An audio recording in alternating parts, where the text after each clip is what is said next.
গরমে বন্ধের সুযোগে স্কুলের চোরের সাফাই অভিযান। সিসিটিভি, 3টে ট্যাবলেট সহ বেশ কয়েকটি কম্পিউটার চুরি করে নিল চোর। তিতাবর মিহিরাম শইকিয়া হাই স্কুলের ঘটনা। সিসিটিভিতে বন্দী হয়েছে চুরের সমস্ত দৃশ্য। তদন্তে নেমেছে তিতাবর পুলিশ।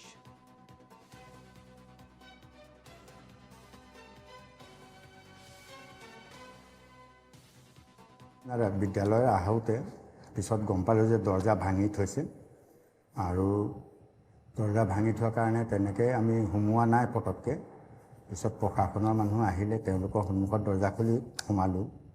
দেখিলোঁ যে ৰুমৰ পৰা DVR এটা, CCTV, 3টা এইটো কি কয় টেবলেট তেওঁলোকে লৈ গৈছে আৰু 2টা CPU নষ্ট কৰি থৈ গৈছে। CCTV কেমেৰা এটাত ওলাইছে তেওঁ, কিন্তু মুখটো ঢাকি থৈছে কাৰণে আমি ধৰিব পৰা নাই কোন হয়। আমাৰ 900 চকীদাৰ